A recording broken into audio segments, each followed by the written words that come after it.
Yeah, we back. We back. Now, once again, shout out to African Tigress coming with the amazing content.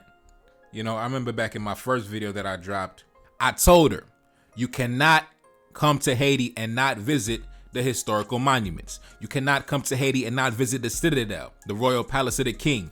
These are sacred sites that if you're a black man or woman, you have to come and see it up close and personal. You have to come witness it. You have to come touch it. You have to come feel it. And it's crazy because less than a week after I said that, she comes and drops these amazing videos, live and direct, up close and personal, at the Citadelle, at the Royal Palace of the King. Man, listen, shout out to African Tigress, man. Now, in her most recent videos, she was in the north side of the country, right? The former Kingdom of Haiti. And I did a great video yesterday going in great detail about the Kingdom of Haiti and during Christophe's time in power as the ruler of the nation. Go check that out after this one.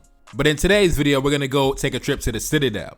Now, the reason why I named the video Famous Tourist Witnesses the Tragedy of Haiti is because the greatest tragedy of Haiti is the fact that Christophe died in 1820. That was the biggest tragedy. The biggest tragedy of Haiti was that the Kingdom of Haiti was abolished in 1820. That was the biggest tragedy of Haiti, man. But anyways, not wasting no time, let's jump into it. I'm gonna come in and out of my commentary. Let's go. We finally be in the Citadelle. Oh, we made Once it. again, I wish you welcome. That Citadelle, we are at about 3,000 feet of altitude. We are going inside to explore everything which is in there. All right. Let's go. Oh, wow.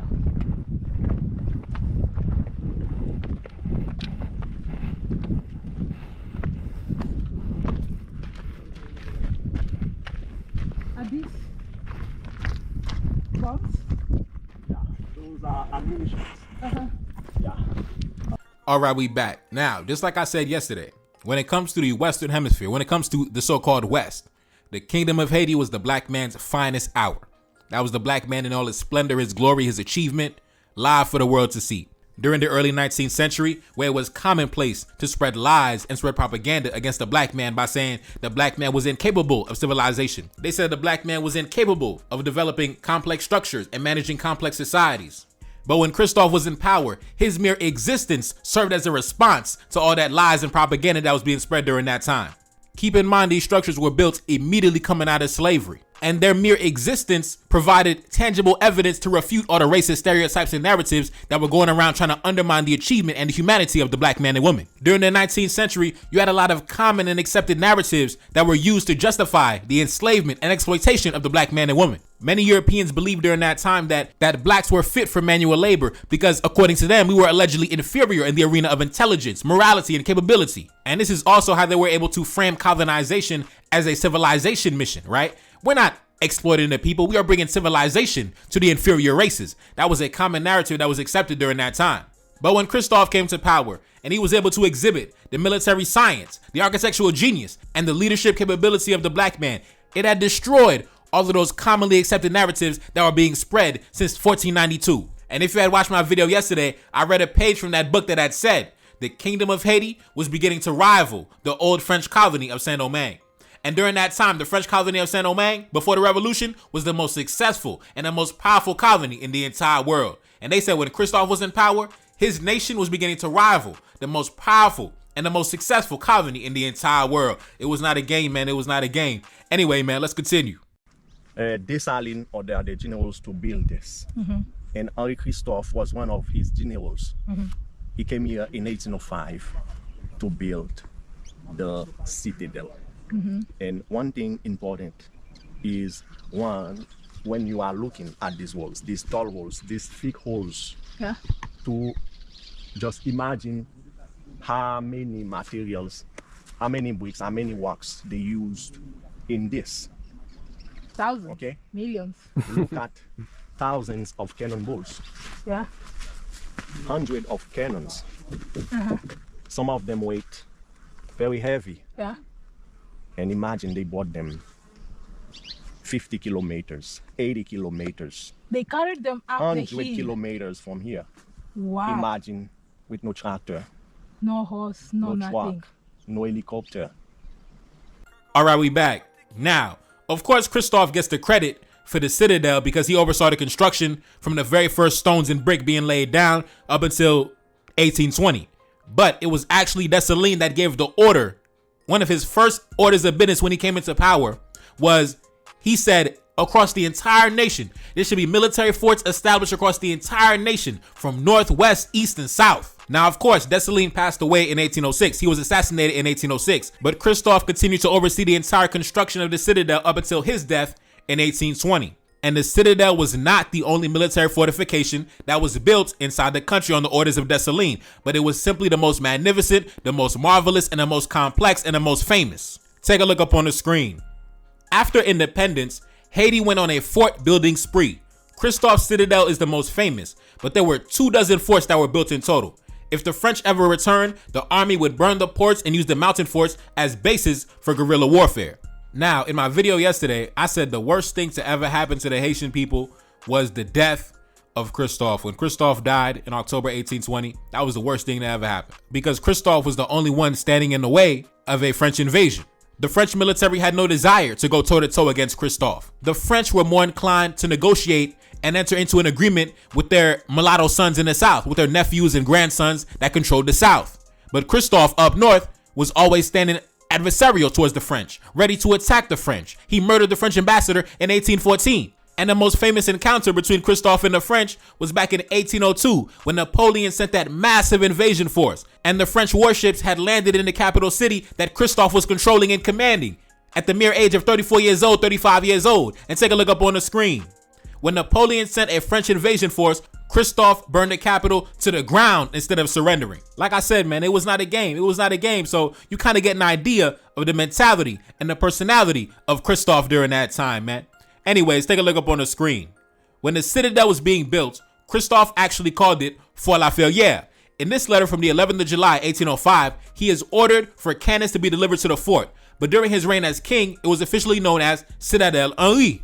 Now, here we actually have a letter written by Christophe himself in 1805, right? In the summer of 1805, it says this: "You will give the order, Mr. Commander, to Amboise to immediately set up for a battery 4 8-pounder cannons. If there are no carriages of this caliber at Ferrière, you will send 4 8-pounder carriages without delay. You will tell Amboise to come speak to me before getting to Ferrière, because I need these 4 cannons at the fort to fire the salute for His Majesty, Emperor Dessalines, when he appears." Now, this letter seems to be a military order in regards to the preparation of artillery. I guess Dessalines was coming into town, so Christophe wanted to make sure that the cannons was ready to fire the salute when Dessalines would come down to the Citadelle. That's what it seems to be. So, yeah, man. Yeah. One thing I love about Christophe is the fact that he left so many letters behind, man. He wrote everything down, bro. He left so many things behind. He wrote books. He dropped books, man. Like, it's so much amazing shit. Newspapers, bro. Shout out to Christophe for leaving so much amazing shit behind for us to study, man. Anyways, let's get back into it. This is cannon carriage made of mahogany wood.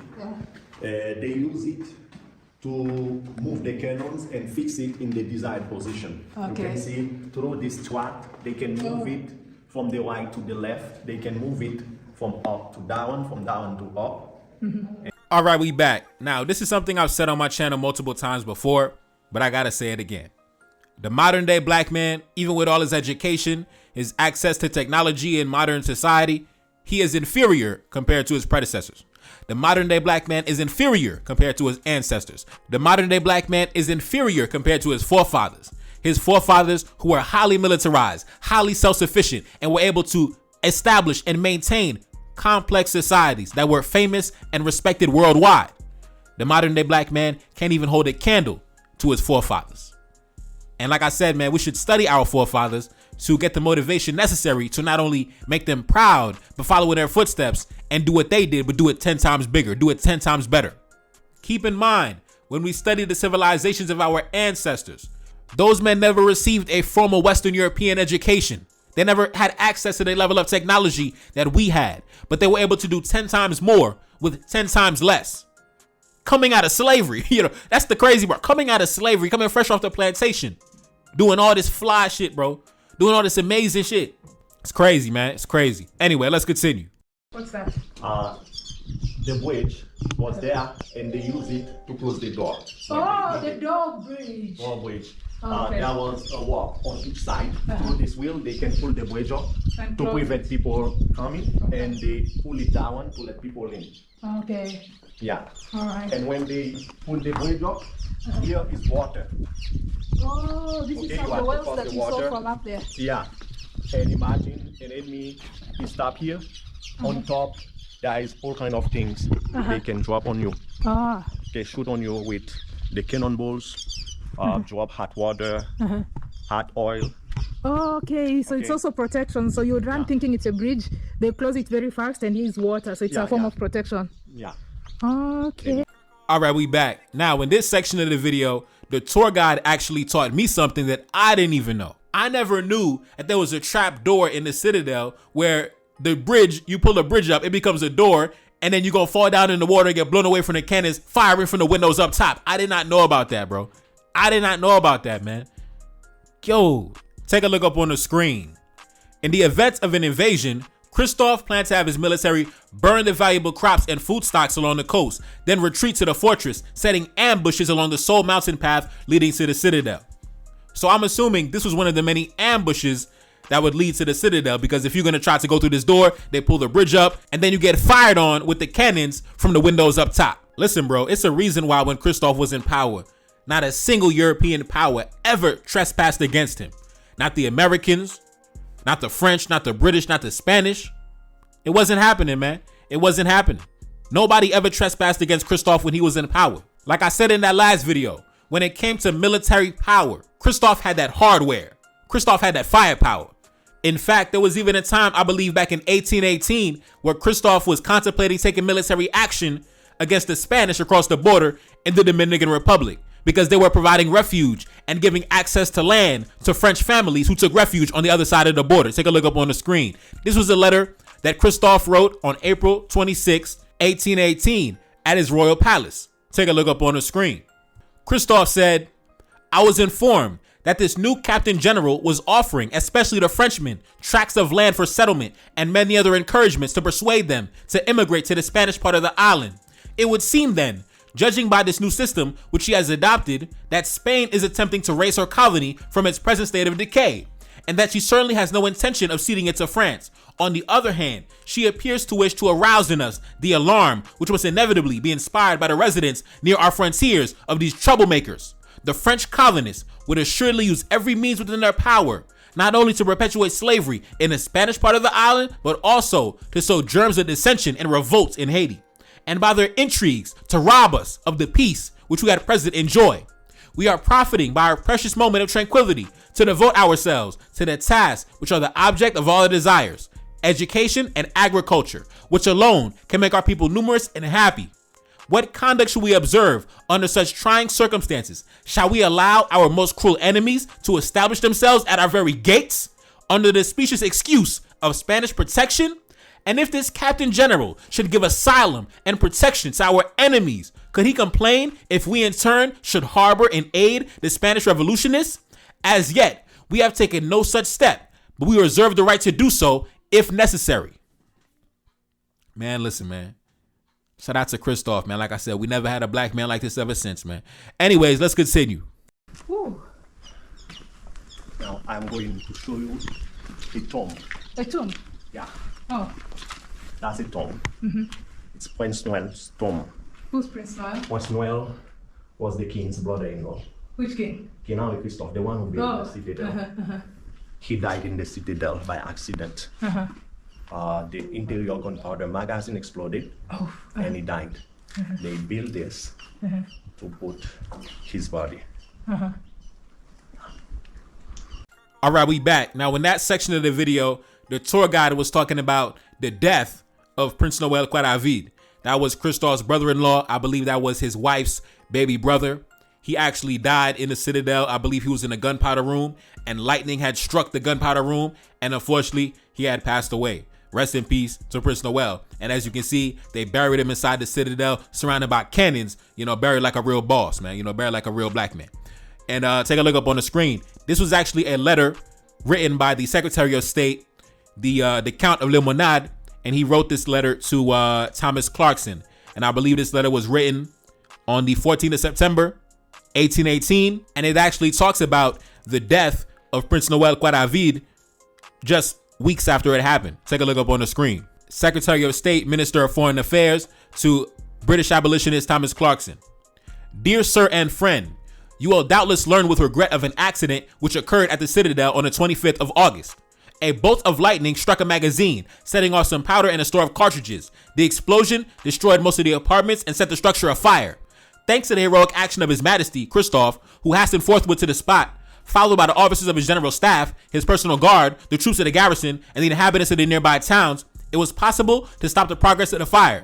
Most of the apartments of the interior of the Citadel were exposed to the open air, were consumed. But the bomb-proof powder rooms, all the casemate batteries, and all the supply magazines were preserved, suffering absolutely no damage. In short, and God be thanked, the Citadel still remains capable of offering a stout resistance. The most cruel blow, and the one which afflicts His Majesty, is the irreparable loss of his brother-in-law, Prince Noel, Duke of Port-au-Prince and Governor of the Citadel, as well as the destruction of a number of the brave officers and soldiers of the garrison. We have 159 deaths to bemoan. Damn, bro. So it wasn't just Prince Noel. It was Prince Noel in addition to over 150 other, men in the military that died when the gunpowder room exploded. Rest in peace to their ancestors. Rest in peace to the fallen black men that we forgot about. Now, let's continue. I feel like I'm walking in a movie scene right now. The only difference is my attire. It's not like, those ones, the royal outfit or the warrior outfit.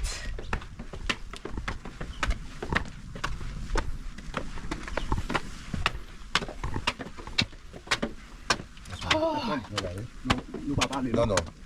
Bonsoir. Bonsoir. Wow. Wow. Yeah.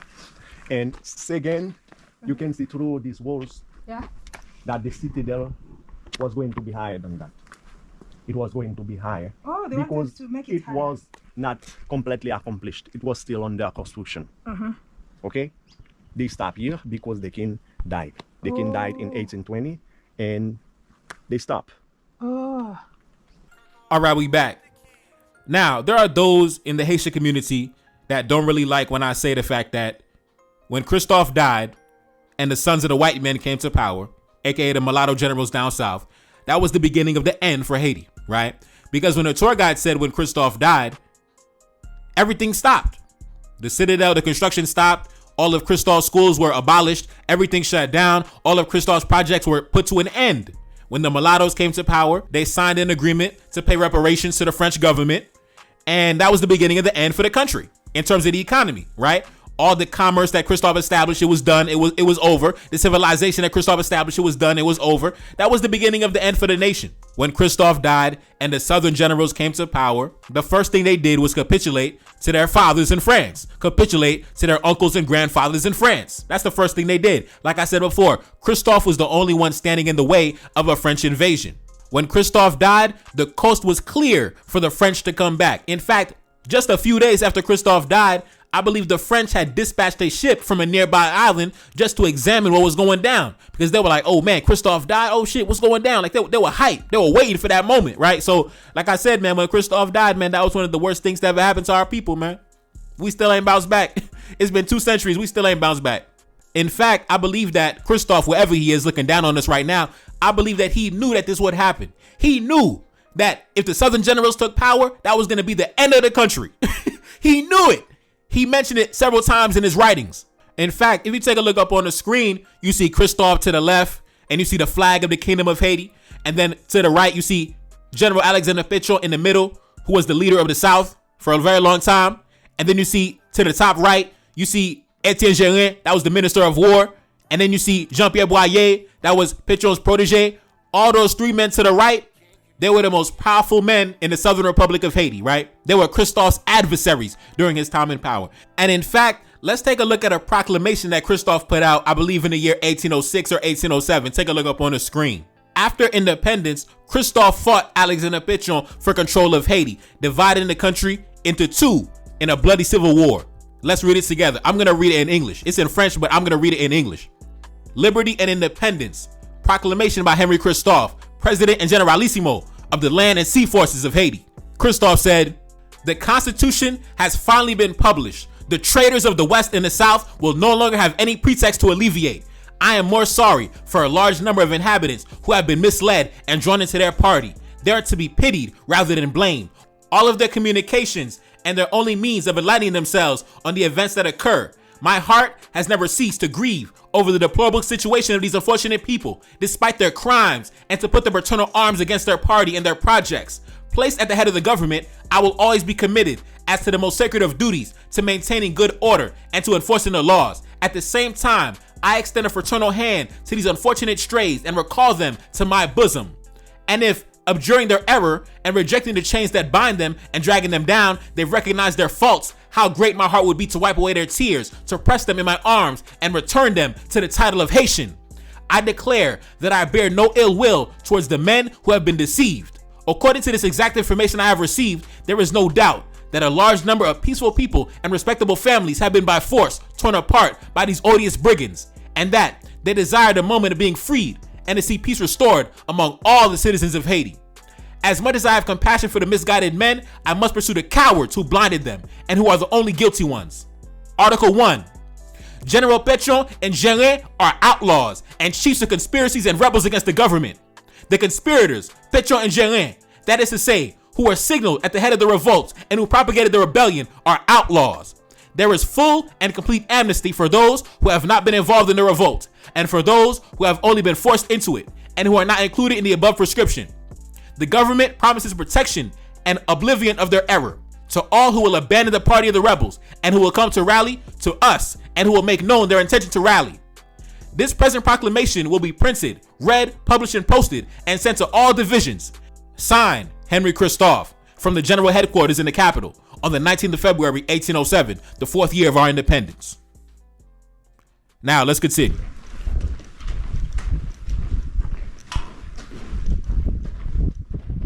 See the cannonballs where we were Yeah, when we are entering the fort. yeah. And the clouds have moved again. Yeah.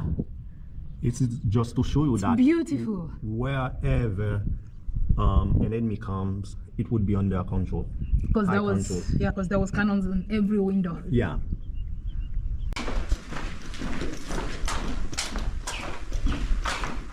Wow, it's big. Just cast a look. Cast a look. What's that? Or just the deep. Oh, it's really deep. Yeah. Ooh, wow. All right, we back. Now, the Citadel was actually built in anticipation of a French invasion. So whenever the French decided to arrive, this is where Christophe and the military would go for, basically the fight to the death, right? But the French never came when Christophe was in power. So the Citadel was essentially used to, it was one of Christophe's residences. Christophe lived in the Citadel along with other dignitaries as well, his family as well. It was kind of like the treasury. The treasury, the money was kept. It was like a central bank for the country.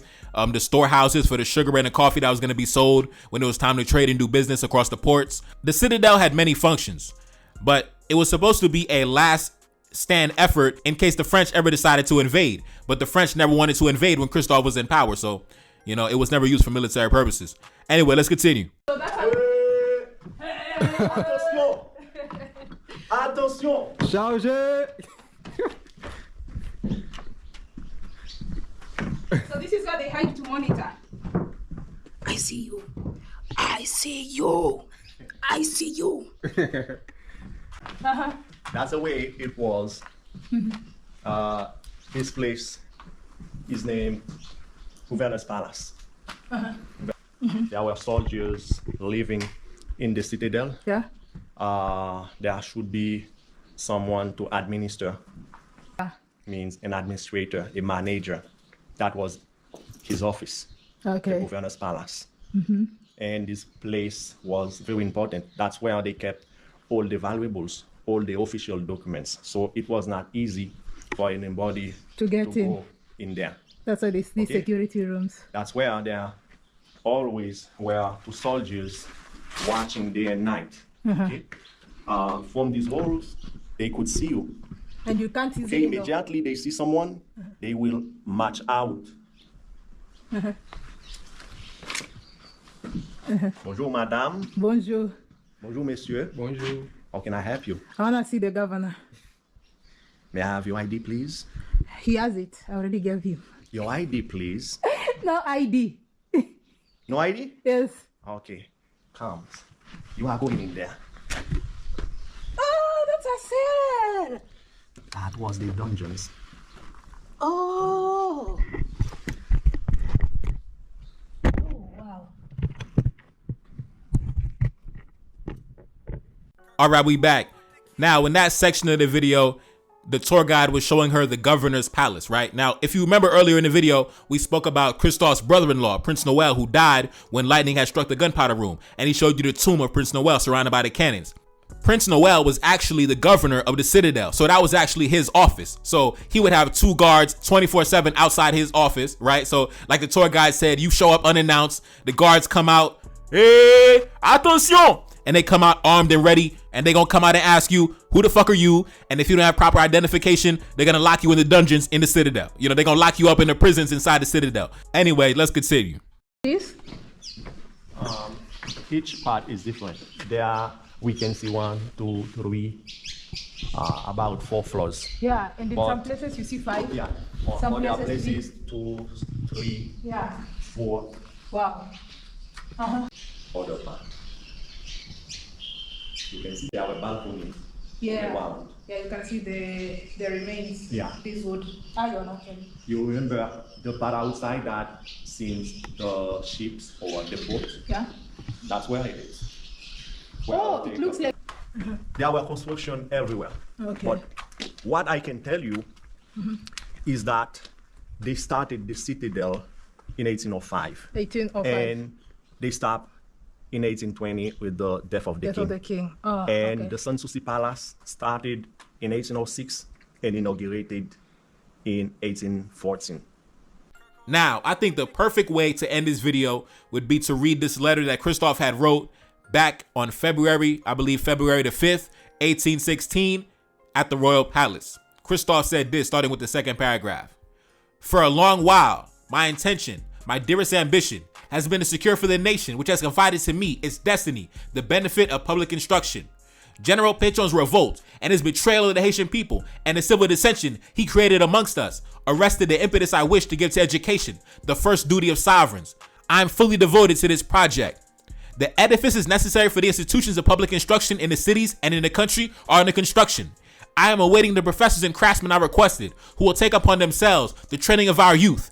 I intend to accord them every encouragement, protection, and tolerance in the exercise of their religion, along with whatever advantages may be just and reasonable. So if God blesses my handiwork and grants me sufficient time, I hope the inhabitants of Haiti, overcoming the shameful prejudice which has too long weighed upon them, will soon astonish the world by their knowledge. Now, like I said, man, due to the fact that I'm the #1 historian when it comes to Christophe's life on the entire world, go to my playlist section if you want to learn more. I have multiple playlists where you could dive in deep. The Christophe playlist, the History of Haiti playlist, Newspapers from the Haitian Revolution playlist, The Colonial System Unveiled. That was a book that was put out under Christophe's regime. Man, I mean, it's just so much information, man. So much information, bro. Enjoy yourself, man. Enjoy yourself. Anyways, man, like I said, album is out now. Support the album. Support the album. Cash App in the description. I got love for y'all, man. We out.